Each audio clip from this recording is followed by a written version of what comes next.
Um minutinho. Bom, tá gravando. Então, estamos começando nossa segunda aula do minicurso de Introdução à Teoria da Demonstração de Aristóteles, dos cursos de inverno da FEFELESH. E, bom, vou passar a exposição, então. Fazendo um resumo da primeira aula, nós vimos, então, o que eu poderia chamar de ferramentas, né, que eu já comentei, para compreender, então, para poder entrar, de fato, nos segundos analíticos e compreender a teoria da demonstração. Essas ferramentas seriam entender alguns aspectos da teoria do silogismo, que seria o gênero da demonstração, da qual a demonstração é a espécie.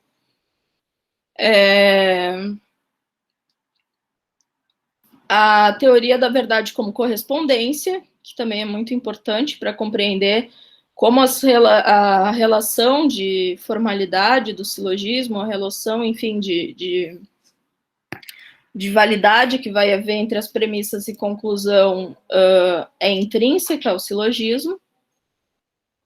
E, bom, acredito que isso sejam os pontos mais importantes do que a gente viu para uma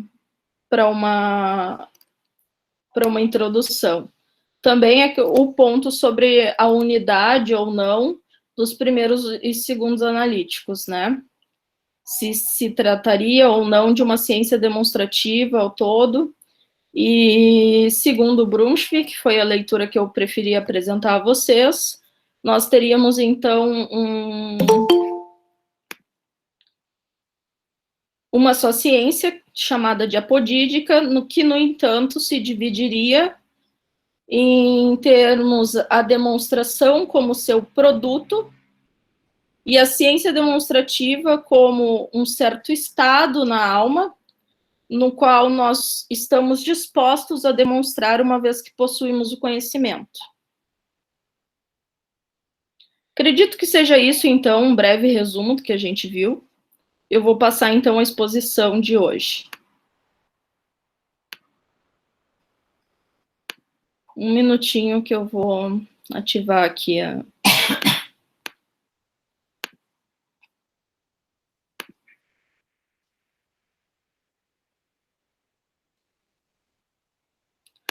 Tá compartilhando a tela, pessoal? Alguém? Sim, está. Perfeito. Então, começando.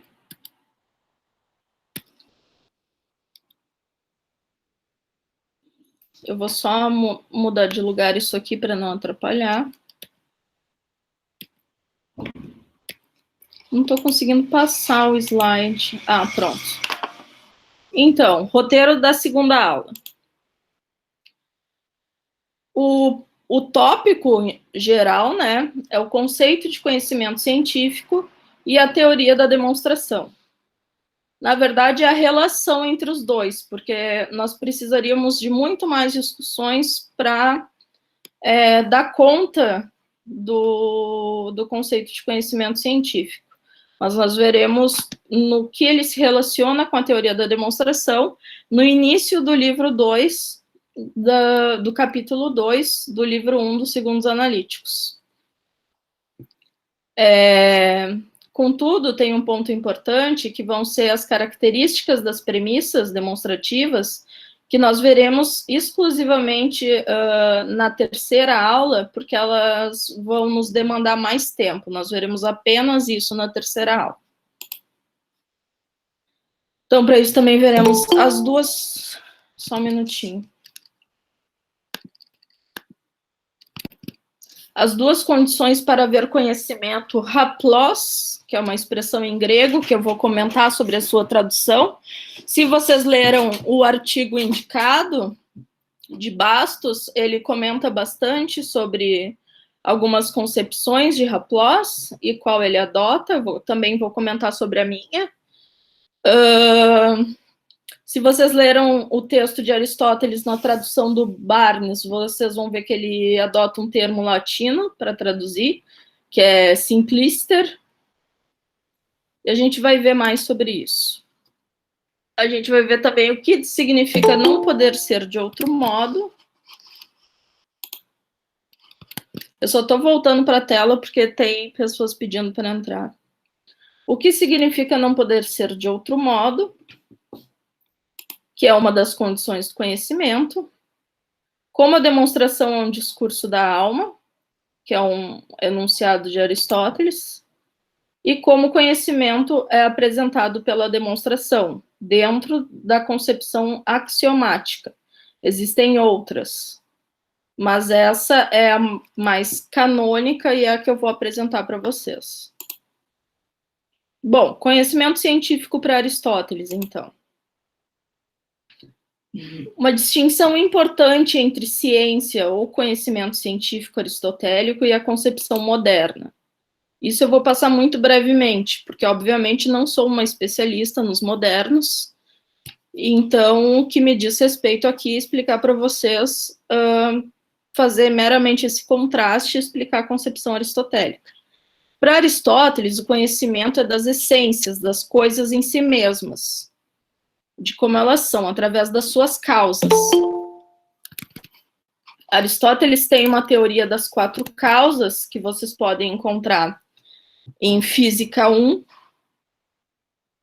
e eu posso depois explicar, ao fim da aula, um pouco da teoria das 4 causas, mas basicamente nós podemos conhecer uma coisa através ou de sua causa eficiente ou de sua causa formal, ou também a causa material, mas ela vem sempre junto de outra causa, ou de sua causa final.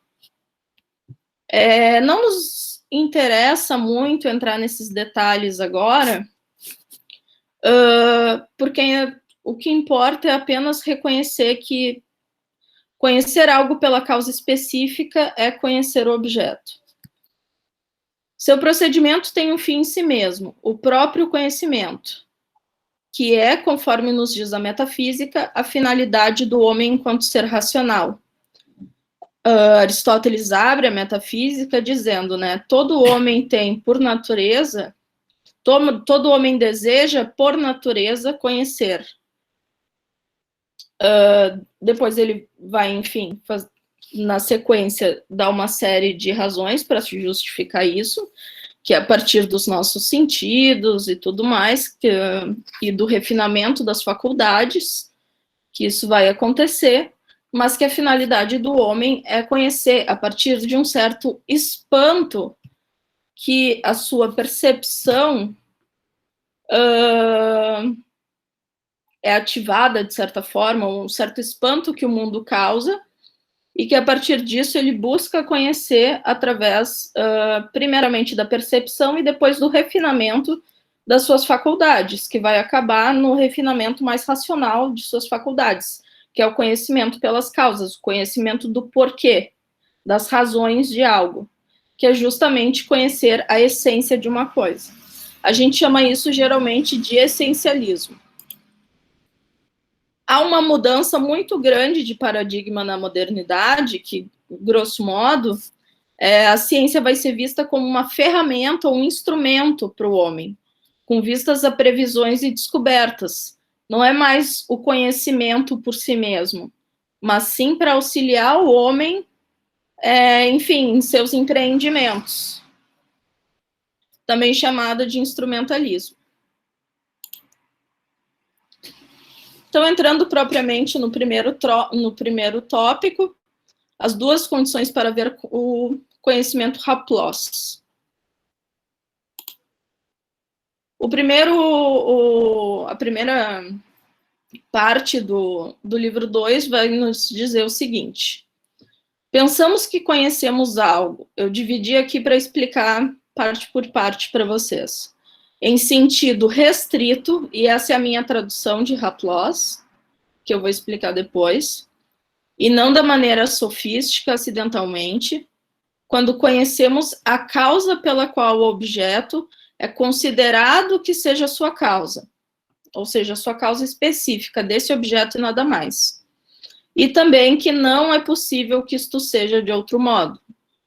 É claro, portanto, que conhecer é algo deste tipo. Bom, essa foi uma tradução minha, cotejando a tradução do Barnes também. Essa passagem vai ser, então, o nosso guia, né? A aula vai ser toda baseada nisso, basicamente, onde vemos a relação íntima entre conhecimento científico e demonstração, através das duas condições para que possa haver esse conhecimento, e, por fim, a gente vai terminar a aula vendo como ele se expressa, dentro de uma concepção axiomática. Bom, essas duas condições vão ser a causa, conhecer pela causa, e que isso não possa ser de outro modo. Há várias interpretações sobre isso, mas eu vou apresentar um argumento meu que identifica isso com a noção de necessidade, com a noção de necessidade que vai aparecer nos próximos capítulos, nos capítulos que tratam das relações predicativas. Algumas considerações iniciais, então. Nós veremos ao longo dessa aula que o capítulo 2 busca estabelecer duas teses fundamentais da lógica e da filosofia da ciência aristotélicas. A definição de conhecimento, que depende dessas duas condições, conhecer a causa pelo objeto que é, e que isso, né, esse objeto, não pode ser de outro modo. E a segunda tese se segue da primeira. A definição de demonstração, que é a expressão e a forma de adquirir o conhecimento científico. E de expô-lo também. Como comentário introdutório geral ao trecho de 1.2, antes de passarmos a considerações mais específicas, podemos dizer que o conhecimento dos fatos, ou essências ou estados de coisas, eu prefiro sempre chamar de estados de coisas, pensando naquela teoria da verdade como correspondência, que a gente viu que dizer o verdadeiro é corresponder a ou uma conjunção, ou uma composição, ou uma não composição entre coisas, né? Ou uma separação, desculpa, não é não composição, que compõe o domínio de realidade recortado pelo gênero, precisa, por sua vez, de duas condições para existir. Aristóteles assim as expõe em 1.2. É preciso conhecer a causa, como já mostrei, né? E reconhecê-la enquanto causa, estritamente sendo a causa desse fato, ou desse objeto.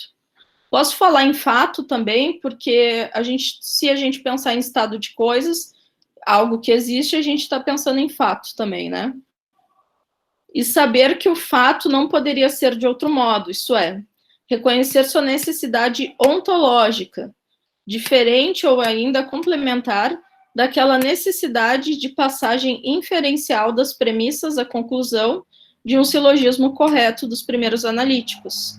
A gente vê, então, que essa necessidade, como eu vou apontar, o não poder ser de outro modo, ele apresenta uma necessidade que, por dizer respeito a essências ou estado de coisas no mundo, ela vai requerer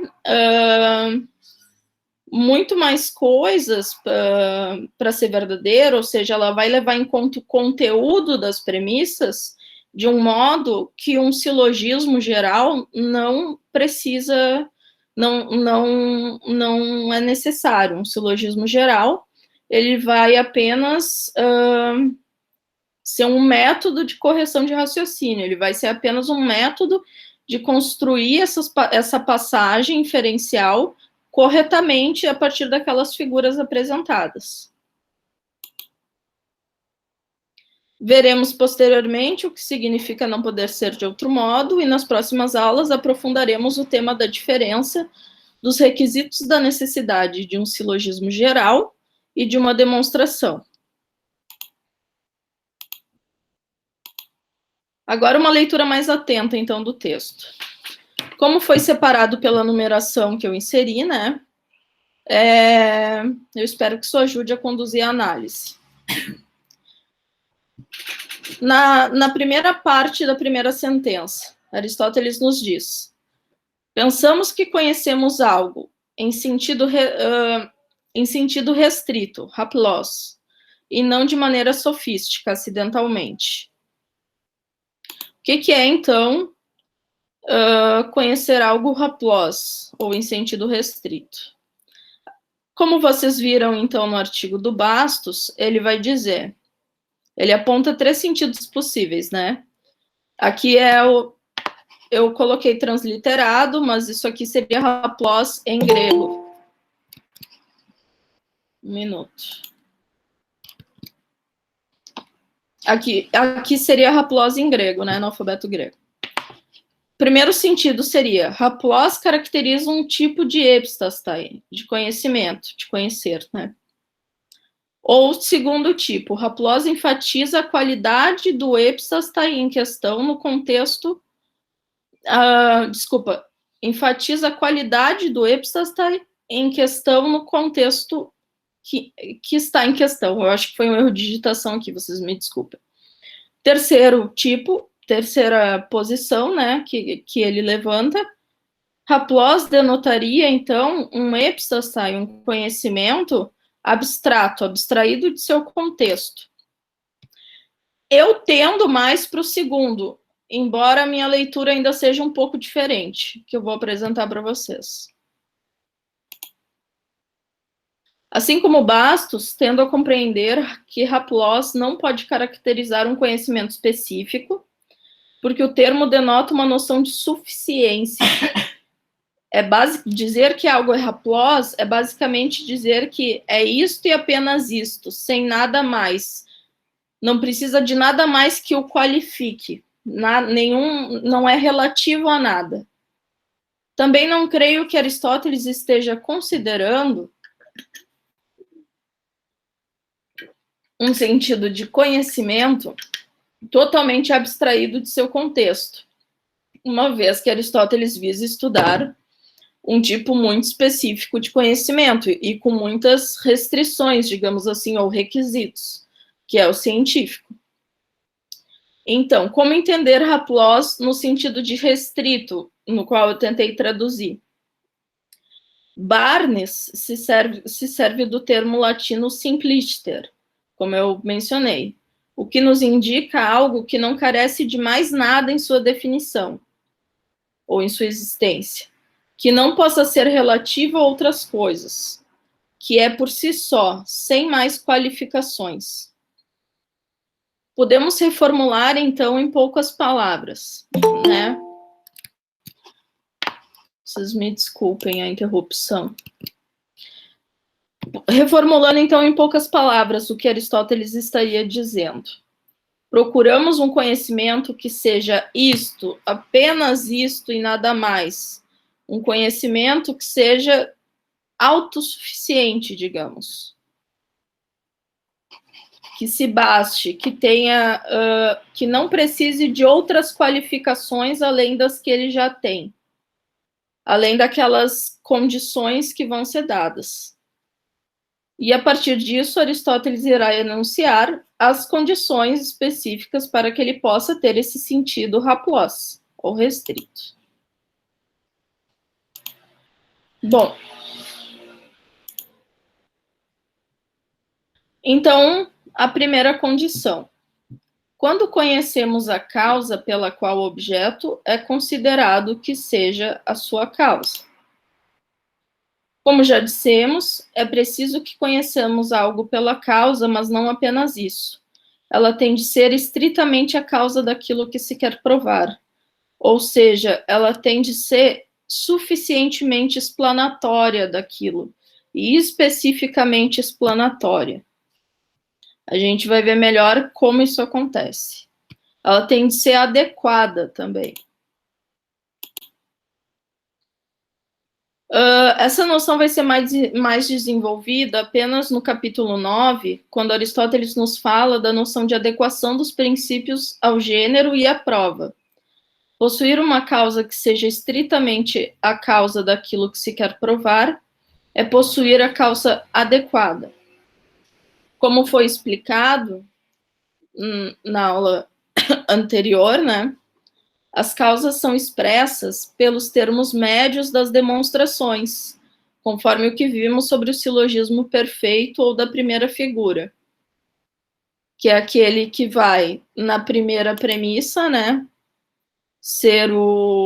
Na primeira premissa ele é o predicado, e na segunda premissa ele é o sujeito. Portanto, e ele, nessa estrutura triádica que a gente chama, ele consegue fazer a relação entre os dois termos que se quer provar, e some na conclusão. A gente vai ver isso melhor depois também. É por isso que ele é adequado e explanatório. E ele tem de nos mostrar também, e aí entra o critério material, que a gente chama da necessidade material, ele tem de ser suficientemente explicativo de por que aquela coisa é o que ela é. É por isso que ele é adequado também, não é só pela sua relação formal de ser predicado e de ser sujeito e fazer perfeitamente essa figura. Ele tem de nos mostrar uma razão adequada e suficiente para que nós entendamos perfeitamente o motivo pelo qual o fato está estabelecido na conclusão. Esses termos médios, por sua vez, devem ser adequados não apenas aos primeiros princípios do gênero, ou recorte da realidade que se expressa em campo científico, como também ao fato, a conclusão que se quer provar.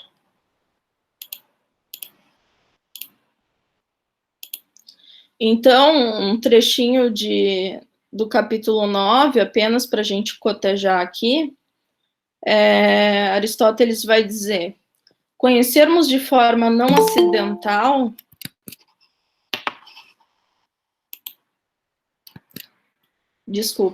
conhecemos de forma não acidental, ou seja, de forma universal e necessária, quando conhecemos a causa daquilo em virtude da qual algo se segue, ou seja, se seguir estabelecer a conclusão, e quais são seus princípios. Por exemplo, compreendemos o que é algo possuir ângulos iguais a dois ângulos retos quando o conhecemos em virtude do que ele contém em si mesmo, a sua essência ou definição, e a partir de seus princípios adequados. Assim, os princípios, também se aplica a sua natureza, o termo médio deve ser do mesmo gênero.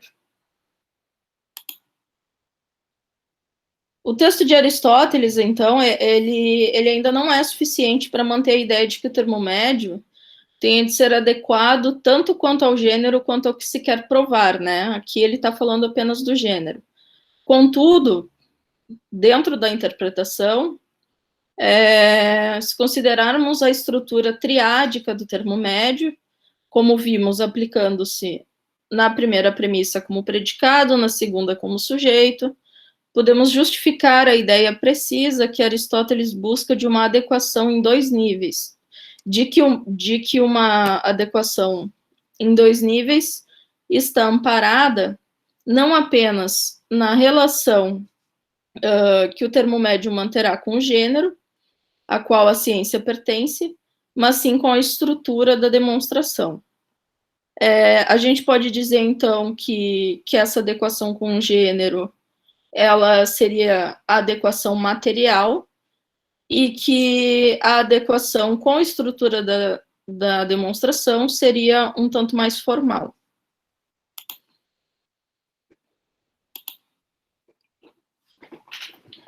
Bem, passando então para a terceira questão, para a terceira parte, desculpa. Isso aqui, essa terceira condição, eu vou dedicar uma sessão inteira a explicá-la, mas para deixar o texto redondinho, né, nessa primeira explicação, eu vou falar rapidamente sobre ela. Aristóteles diz como a segunda condição que também não é possível que isto seja de outro modo. Este é o segundo requisito, então, né, para haver conhecimento científico. Aristóteles não falou na forma de organizá-lo e expressá-lo, que será a demonstração. Isso ainda não surgiu no texto. Ele está falando de conhecimento científico. apenas sobre o conhecimento em si, haplos. E, junto da condição da causalidade, teremos as condições necessárias e suficientes para defini-lo, definir o conhecimento científico. Não poder ser de outro modo, e aqui é importante enfatizar a noção de não poder, uma restrição absoluta, é entendido como uma noção mais específica que a de necessidade em Aristóteles. O conhecimento científico será sempre daquilo que é necessário, os universais, substâncias segundas ou formas, ou entes celestes, isso é, daquilo que é eterno e imutável, e por isso mesmo necessário. Veremos na próxima sessão, então, vários detalhes sobre essa segunda condição e como pode ser estabelecida entre os textos aristotélicos da metafísica e dos segundos analíticos, como nós passamos do sentido de não poder ser de outro modo para o sentido de necessidade. Um resumo, então, né, um esquema do que dessa passagem. Nós temos, então, essas duas condições. A primeira, X ser conhecido pela causa que faz com que X seja X, ou seja, que conheçamos a sua identidade, aquilo que fixa a sua identidade, seus predicados essenciais, sua razão de ser. A gente também chama de quididade. É um termo vindo do latim. E 2, X não poder ser de outro modo, um dos sentidos da necessidade em metafísica delta. Podemos dizer, então... pessoal, eu não consigo ver o chat, vocês podem perguntar no microfone? Sou eu, Mariane. Eu tinha colocado a mãozinha aqui no caso só.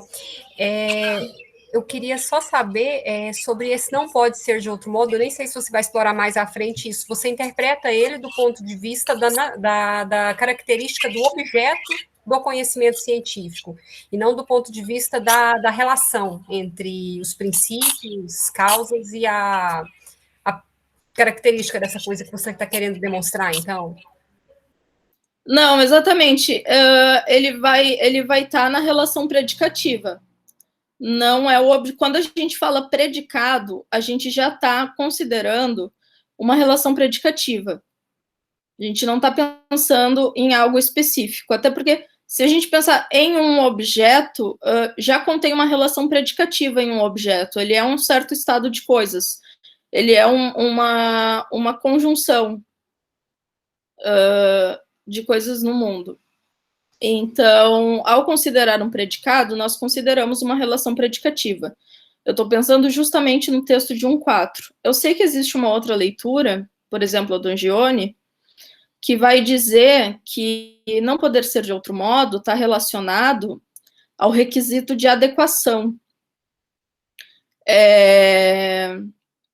que vai ser das características das premissas que nós vamos ver na próxima aula. Eu até vou explorar na próxima aula essa outra leitura também. Mas como eu leio, porque tem uma passagem fundamental da metafísica que eu vou apresentar depois, Aristóteles diz que não poder ser de outro modo é o sentido pelo qual todos os outros sentidos da necessidade se dizem. E eu acredito que ele seja o sentido mais básico definicional. E é diante disso que eu estabeleço a correlação entre necessidade e não poder ser de outro modo, e estabeleço o uso, então, porque a gente vai ver que são dois termos diferentes, né, que Aristóteles vai usar para não poder ser de outro modo e necessidade, e faço uma leitura, então, de 1.4, que é justamente das relações predicativas, entendendo como esse requisito dizendo respeito às relações predicativas que ele vai apresentar em 1.4, que é ter os predicados per se, etc. Deixa eu só te perguntar mais um detalhe, então. Você acha que a sua leitura ela não torna um pouco complicado, por exemplo, a gente trabalhar com o sentido de no mais das vezes, que algumas investigações de Aristóteles, por exemplo, exigiriam esse sentido mais fraco de necessário, né, no mais das vezes. Você acha que a sua leitura ela não impossibilita esse... Não, ela não impossibilita. Nesse sentido, eu não tenho nenhuma leitura original sobre isso. Eu sigo a leitura do Porchat, que por sua vez também é uma leitura baseada no Rawls, é dentro da leitura mais ortodoxa, né? De que o no mais das vezes ele é quase uma concessão aristotélica para poder trabalhar com o devir, né? Para poder trabalhar com os fenômenos. Então, justamente para poder trabalhar com eclipse, trovão, etc. Contudo, seria uma necessidade relativa. Contudo, mas muito cuidado com esse termo, porque necessidade relativa também é uma questão dos primeiros analíticos, que Aristóteles estabelece necessidade absoluta e relativa quanto à modalidade. Eu não estou falando de necessidade enquanto modalidade do silogismo, isso é outra questão, o Petzing trata disso. Mas o Porchat vai dizer o seguinte, eu até vou tratar aqui depois, ele vai dizer que o que permite Aristóteles tratar dessa necessidade, né, estabelecer essa necessidade mais fraca, digamos, ou relativa, que nos permite trabalhar com os fenômenos ou no que acontece no mais das vezes, que por sua vez até tem uma formulação diferente daquilo do não necessário, é justamente porque eles advêm do que tem uma necessidade absoluta, ou seja, dos entes celestes. Porque se a gente considera os fenômenos naturais, a gente pode explicar pela causa final deles justamente o que a gente tem como os entes celestes, como a necessidade absoluta.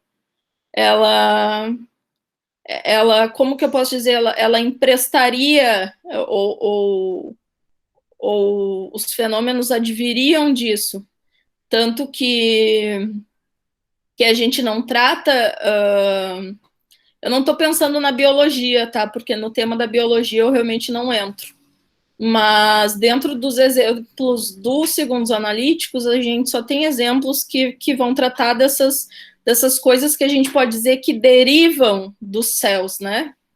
Das coisas que derivam de uma necessidade mais forte, que estão mais ou menos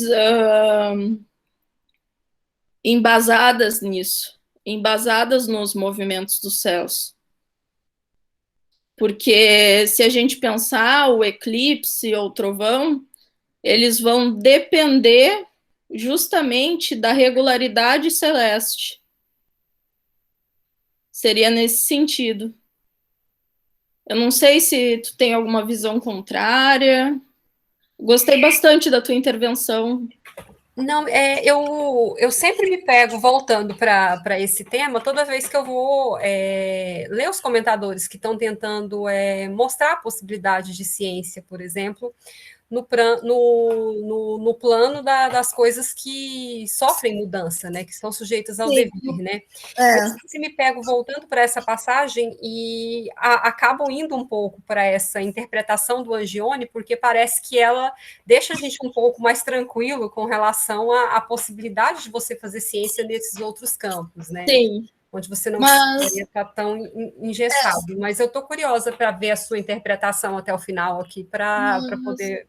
Sim, mas assim, eu acho que tal como ele apresenta no artigo, que eu até vou pedir para vocês lerem da próxima aula, seria uma saída que fugiria um pouco da letra do texto aristotélico, tá? Eu acho que não se mantém ainda dentro do texto aristotélico. Mas tem estudos muito bons reunidos num livro do Lennox, e de um outro autor, que eu não lembro, que é só sobre a relação entre demonstração e biologia em Aristóteles. Então, eu passo a referência depois daí, para que tu possa procurar. Que é bem interessante. Esse livro, ele é bem esclarecedor, assim, ele é considerado o último grito da moda, digamos, né, nessa discussão, sabe? As opiniões mais relevantes e que estão em jogo ainda, essa discussão, que é uma discussão realmente bem atual, né? Se a gente pode realmente aplicar. Mas eu, sinceramente, eu tenho uma leitura mais ortodoxa desse assunto, assim. Mas a gente vai ver mais adiante esses aspectos e por que eu acredito que eles se justificam. Agradeço a sua resposta, bem esclarecedora. Quero acompanhar aqui para ver qual que é a sua proposta. Isso está, sobretudo, embasado dentro de uma leitura maior de um sistema axiomático em Aristóteles, do qual muita gente é contra atualmente. Mas eu leio tal como Barnes, Ross, Charles, enfim, inúmeros autores, Scholz, que vão ainda ler dentro de uma axiomática. E acredito que faz muito sentido historicamente, porque a gente vê também, pelo menos no primeiro livro, muitos exemplos matemáticos. Tem uma passagem muito importante no primeiro capítulo, que Aristóteles vai citar diversas ciências matemáticas, e muitos filólogos dizem que a relação, geralmente a gente pensa, Aristóteles se baseou no método euclidiano. Não. Muitos filólogos, não filósofos, filólogos, dizem, porque os textos de Euclides já circulavam, né, muito antes, assim, de serem reunidos, que o modelo axiomático de Euclides, que obviamente vai ser diferente do de Aristóteles, que é muito específico,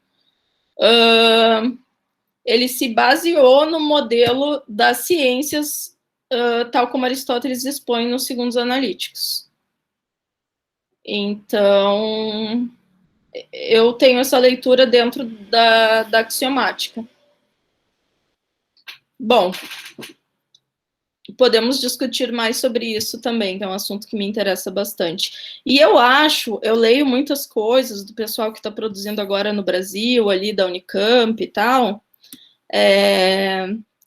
uma certa posição de que o modelo axiomático se oporia necessariamente, seria totalmente incompatível com um modelo, que ele seria um modelo meramente probatório, tal como um silogismo geral, e que ele se oporia necessariamente ao modelo explanatório, né, pela causa. E eu não consigo ver uma oposição direta aí, eu não consigo ver uma contradição nessas posições. Eu acho que nós podemos ter um modelo explanatório causal perfeitamente bem desenvolvido e material também, mesmo dentro de uma estrutura axiomática para Aristóteles.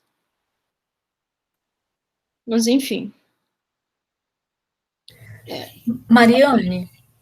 Oi, Monique. Deixa eu te perguntar uma coisa. Você vai voltar nessa distinção entre o material e o formal?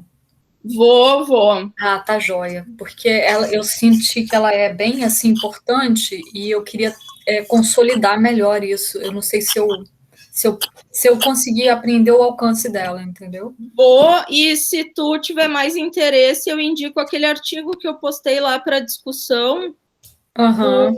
Lá na academia. Que ele é especificamente sobre isso. Ele faz até uma genealogia dessa distinção.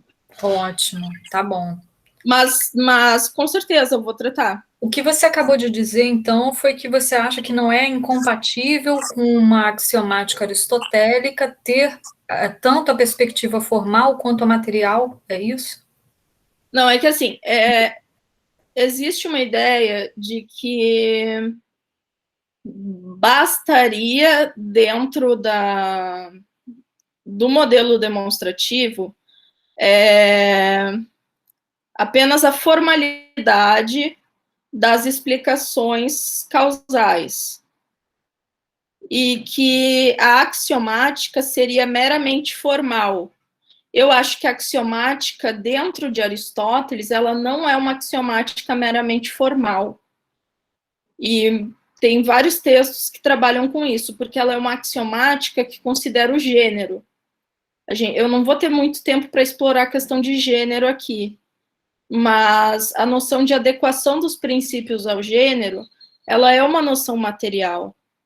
Então, uma vez que a axiomática em Aristóteles precisa obedecer a isso, a gente não sai deduzindo tudo de tudo, ela não é meramente probatória, como eu já vi alguns textos por aí dizendo. Ela consegue coadunar essas duas coisas. Uhum. Nós teríamos uma certa... O Porchat também diz isso, nós teríamos uma certa sobreposição, uma certa sobreposição nos segundos analíticos, uma vez que é muito simples pensando o argumento assim, grosso modo. Uma vez que o silogismo é espécie, né? E o silogismo é geral, o silogismo é gênero. E a demonstração é espécie. O silogismo geral seria correspondente à formalidade. Não importa o conteúdo das premissas. A demonstração se importa com o conteúdo das premissas, tá? Ok, muito bom. Então, para nós fazermos uma demonstração, nós precisamos ter a primeira figura do silogismo. Ou seja, nós precisamos de um raciocínio correto dentro de uma figura correta. Então, nós temos formalidade, nós não temos meramente materialidade. Contudo, nós também temos a materialidade das características das premissas e dessa necessidade que vai advir das relações predicativas, que eu vou explicar ainda, eu vou explicar na aula 4 para vocês, especificamente. Tá ok, ótimo. Certo? Certo. Bom, podemos dizer, então, que os segundos analíticos girarão em torno de esclarecer, né, dada essa agenda dessas condições, como as premissas de que partem as demonstrações, ou seja, os seus princípios, devem ter essas duas características. Eles vão tratar sobre, pelo menos o livro 1, né, ele vai tratar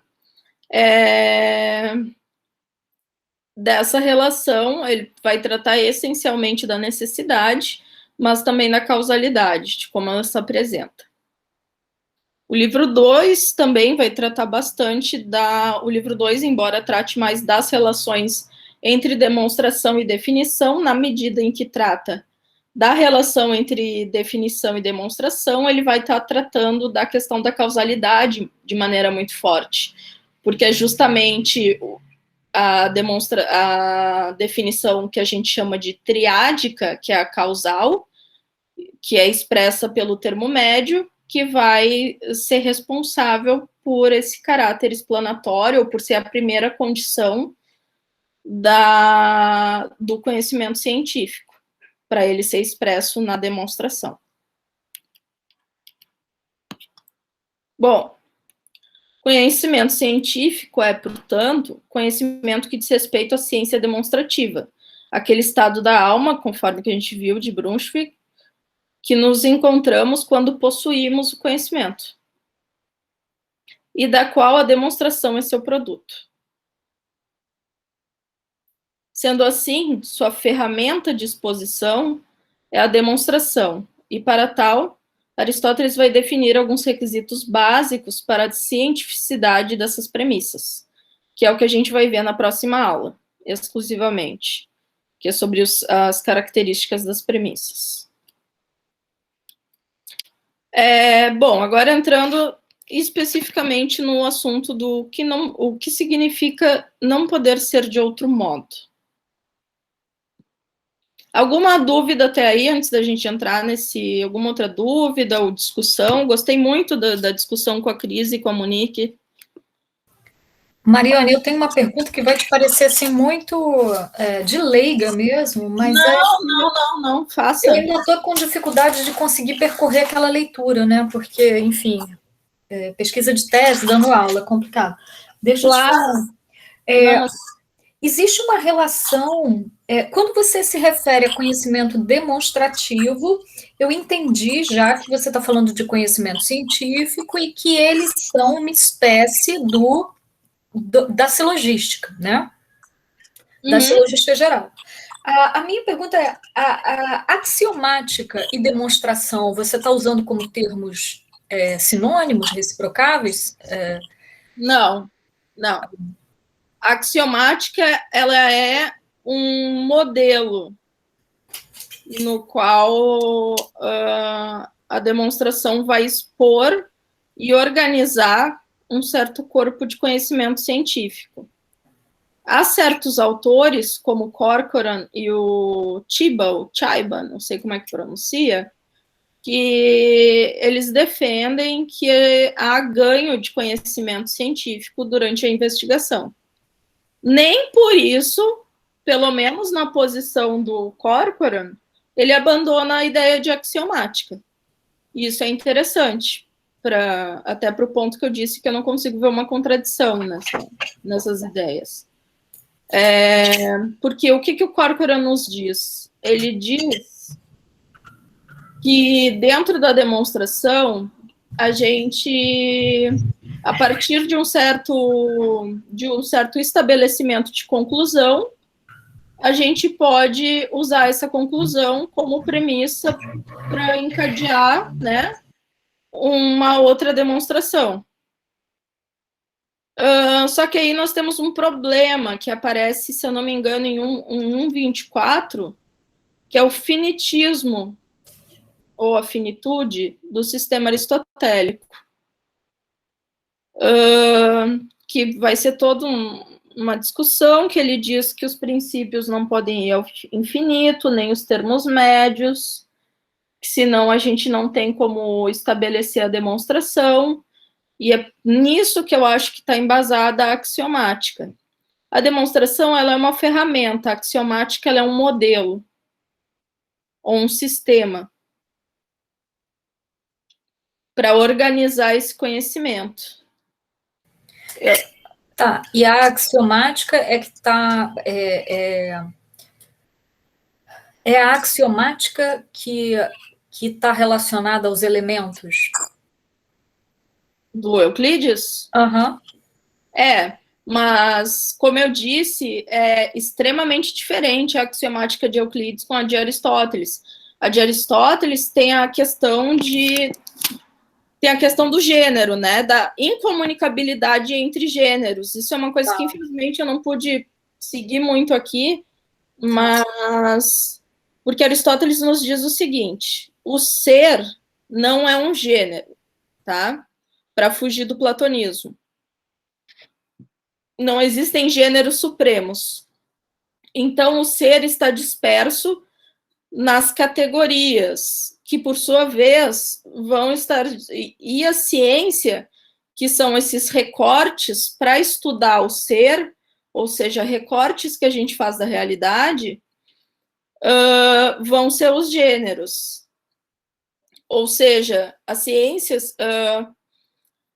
se eu quero estudar a geometria, isso é um recorte de gênero, para poder ser estudado. Ou seja, dos entes, do ser, não dos entes, do ser, enquanto matemático, enquanto geométrico. Vai ser sempre o ser enquanto, ou como os latinos diziam, qua, né?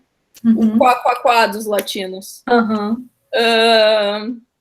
Mas então, e os gêneros não se comunicam, tá? A gente não pode... Aristóteles deixa muito claro em 1.7, se eu não me engano, no capítulo 7 dos Segundos Analíticos, que a gente não pode fazer demonstrações, e a noção de adequação está ligada a isso. a gente não pode fazer demonstrações dentro de um gênero com princípios de outro. Ou seja, cada gênero tem seu princípio adequado.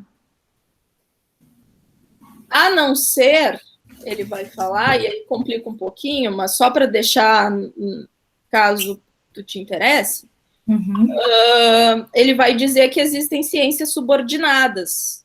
Sim. E daí essas ciências tomam emprestado o princípio. Mas tem que, assim como, por exemplo, a astronomia náutica, que ele chama, que é basicamente a cartografia dos céus, né? Vai estar subsumida, vai estar encadeada pela astronomia matemática propriamente, que são, enfim, que é o estudo mais específico dessas relações de movimentos celestes, né? Do que seriam os movimentos nos céus, do que é o movimento perfeito, o movimento circular, etc. Mas a astronomia cartográfica, por exemplo, é a astronomia náutica, né? É aquele estudo que é feito a partir disso, usando esses princípios. Tá. Eu só estou ainda com uma dificuldade que é a seguinte: você diria que a axiomática euclidiana é meramente formal, por oposição à axiomática aristotélica, que tem essa questão dos princípios não poderem ser deduzidos de um gênero diferente, portanto, a perspectiva material importa, ao passo que a dos elementos seria meramente formal? Olha, sobre Aristóteles eu diria que sim, sobre Euclides eu não sei o suficiente para dizer alguma coisa com certeza, mas na literatura o que eu vejo é essa oposição. Tá. Porque a partir dos elementos de Euclides, ele basicamente enfim, dá as definições e postulados, etc., para que tudo possa ser deduzido a partir daquilo. Entendi. E até a noção de axioma em Aristóteles, que eu vou trabalhar com vocês, vou apresentar o que são os koinai arcai, que são os axiomas comuns. Isso é na última aula. Existem apenas 2 e eles não têm nada a ver com a noção de axioma euclidiana. Eles são os princípios que subjazem a toda a possibilidade de fazer uma demonstração, mas eles não aparecem na demonstração. Como ele basicamente vai ser o terceiro excluído e o princípio de não contradição.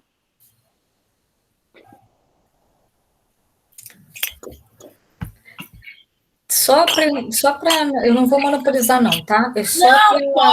Pode. Hoje eu preparei metade só de slides do que eu fiz para ter mais tempo de discussão. Tá, joia. Eu só queria saber se você realmente vai voltar a essa discussão, essa diferença entre formal e material. Vou. Ela é bem importante para mim. E para mim também. Porque justamente, eu acho toda a crítica de Descartes à silogística e à axiomática dizem respeito a... Toda a crítica diz respeito ao fato de Descartes achar que a demonstração aristotélica é meramente formal, né? Sim. E é que isso foi uma confusão que aconteceu. Eu tive que ler muito sobre isso para começar a escrever meu artigo. Isso foi uma confusão, isso começou direitinho, digamos assim, tal como nós entendemos hoje, com John St. Thomas. Ele não era nem filósofo, nem nada, mas era um medieval, um teólogo, né? Só que no período medieval ele permaneceu, essa distinção permaneceu assim, e dizendo respeito aos primeiros analíticos como formal e aos segundos analíticos como material, entendendo que esse material acarretaria o formal também, né? Como sua condição, né?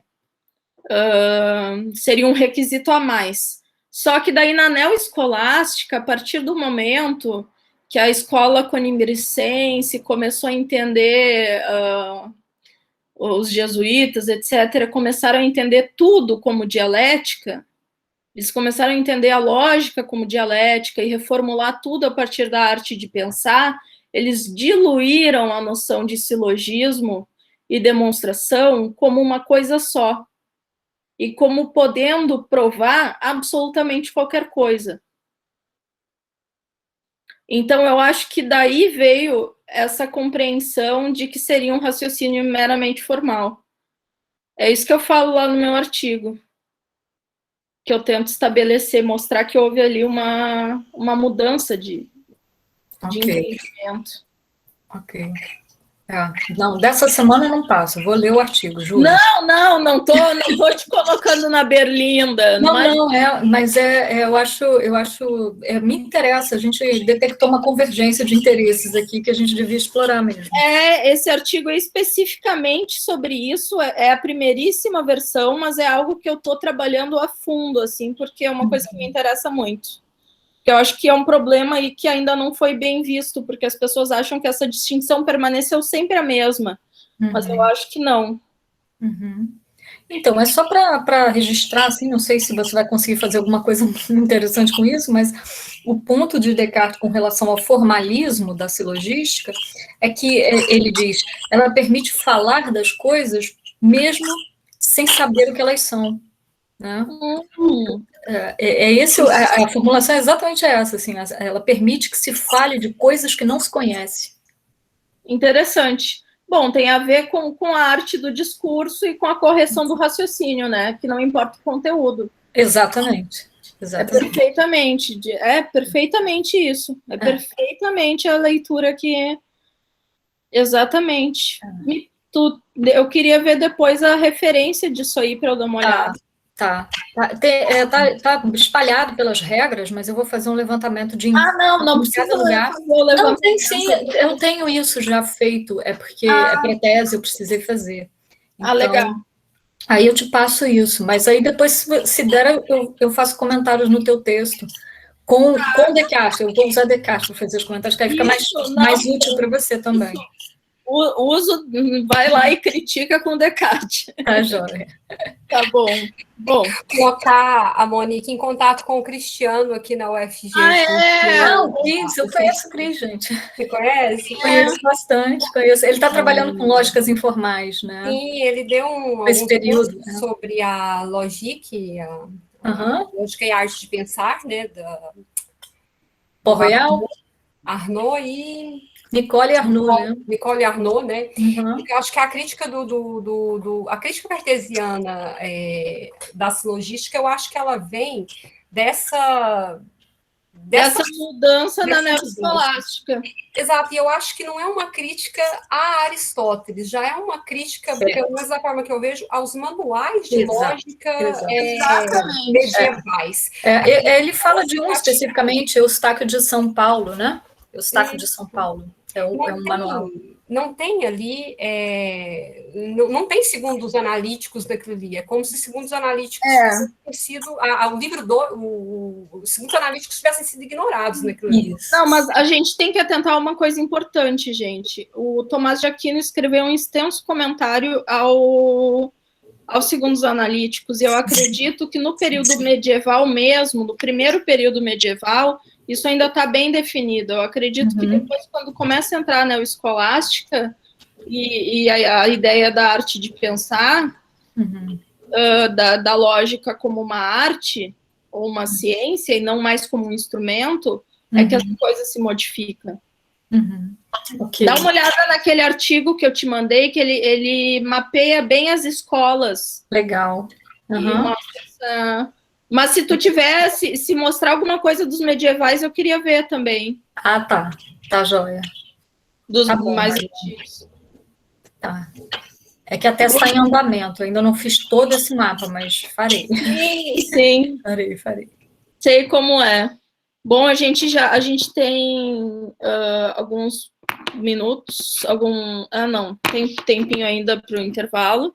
Eu vou entrar, então, no assunto, mas provavelmente ainda não vou conseguir terminar esse ponto antes de entrar no intervalo, tá?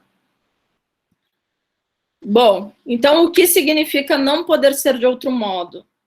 Agora eu tento estabelecer o que eu estava comentando, Cris. Bom, como vemos, como segunda condição para haver conhecimento, é preciso que, além de ser conhecimento, de ser conhecido por sua causa apropriada, tem alguns errinhos, desculpa, no texto, porque eu fiz meio apressada, o objeto não pode ser de outro modo. Como Aristóteles, ele usa uma expressão que nos remete a isto, a um todeti, né, um objeto. Então, a ideia que fica é essa também. Isso foi o meu primeiro indício, assim. Mas o que isso significa? E por que Aristóteles simplesmente não usou o termo necessário, anagké, que corresponde aos universais e entes eternos? Então, eu vou entrar em metafísica delta para tentar esclarecer a minha leitura desse ponto. Em delta 5, Aristóteles nos apresenta 5 sentidos de necessidade. Tais sentidos são os seguintes: o sentido nutritivo ou natural, das coisas sem as quais um animal não pode viver, o que é compulsório ou a compulsão, aquilo do qual não temos controle ou põe barreiras ao movimento ou ação, o que ou quando não pode ser de outro modo, e esse é o sentido que aparece como condição, né, nos segundos analíticos. Só um minuto. Desculpa, gente. O mais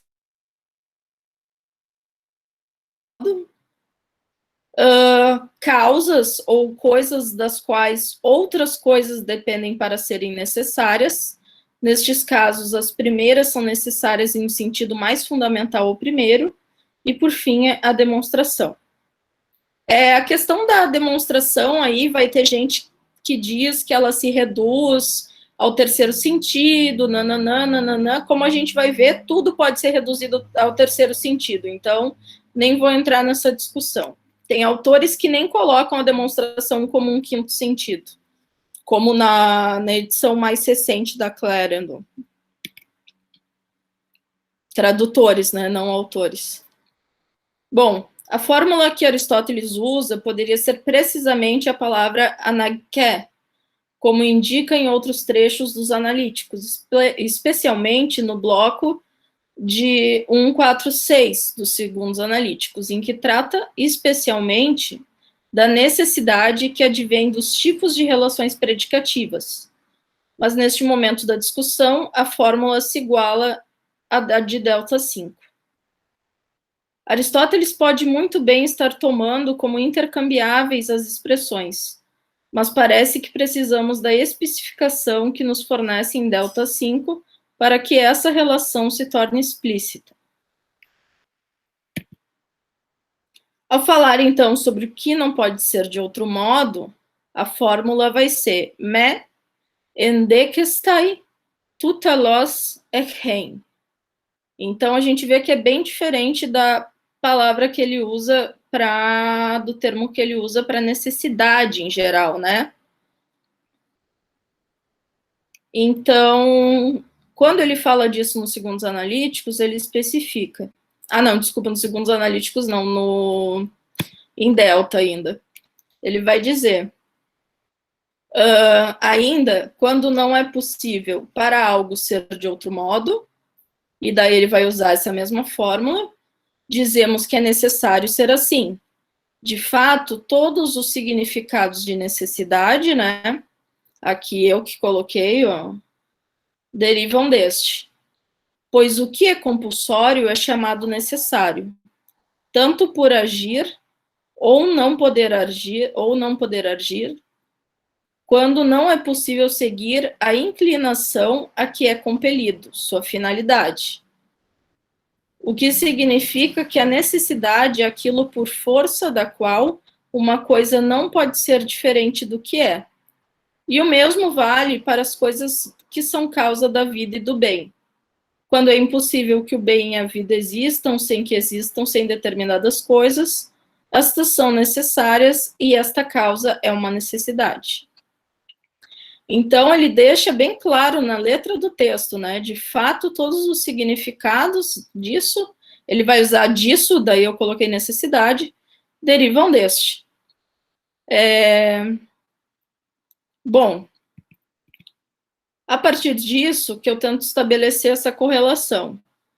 Que o que não é... Primeiramente, eu tinha pensado que o que não é possível ser de outro modo poderia ser entendido de maneira desavisada, né? Como estabelecendo uma relação pros-ren. Para quem estuda Aristóteles, a famosa relação pros-ren, em que várias coisas são ditas com um sentido direcionado a uma primordial. Por exemplo, nós dizemos o caminhar, o se nutrir, o fazer exercícios com relação à saúde. A saúde é o sentido pros-ren disso. Entre outros sentidos. Contudo, ao fazer 2 passos essenciais no argumento, como veremos, Aristóteles parece estabelecer que é justamente o contrário. Não são todos os outros sentidos que se dizem em relação a ele, mas ele que embasa definicionalmente, ou seja, ele é basilar, ele é mais simples e mais básico, os outros sentidos. Os outros sentidos tendo, então, mais restrições que ele. Isso é, a partir de sua definição, que todas as outras serão construídas.